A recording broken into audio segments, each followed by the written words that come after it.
Look!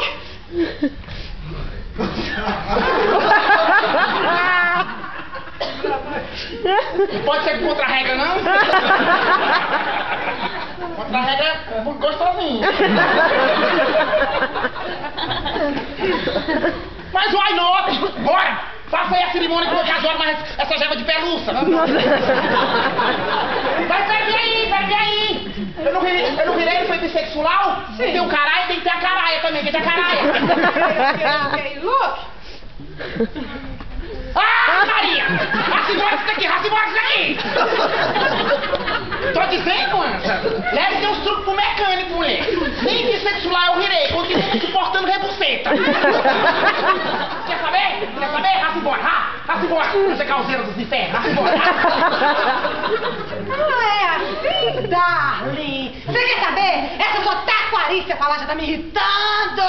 Fiquem com sua jeba de pelúcia que eu vou jebando fora! Mas peraí aí! Quem é que vai fazer a cerimônia de meu casório uma rajela de pelúcia? Se vira, né? Pois bote uma marcha no piscilau bem aí, de Deus!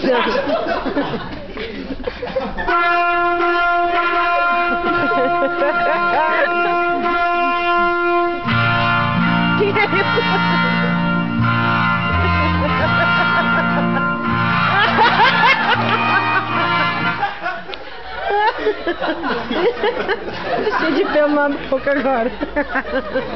Promete ser fiel na alegria ou na tristeza, carai! Tô ficando ré, né? Não. Deuses do teatro!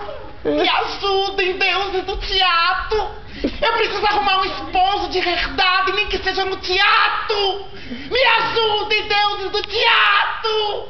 Nossa, mas já tá assim delirando, hein, minha filha? Ansa? Que foi que houve, Ansa? Consertaste teus truques? Acho que eu virei bissexual. Caso mais eu, Eu casar com você não é, fofa. Chega pra lá.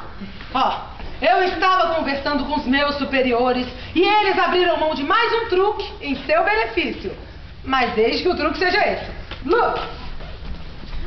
Nossa senhora. Gurete, tu quer casar mais eu? Que diabo é isso? Quer uma macholina? Ô, Gurete, sou eu, Gurete, Gerraise. Gerraise? O que tu veio fazer aqui em Brasília, Gerraise?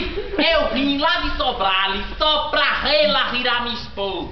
Aceita, Goretinha. Na alegria e na tristeza, na saúde e na doença. Ó, minha filha, é isso aí que o destino tem pra te oferecer.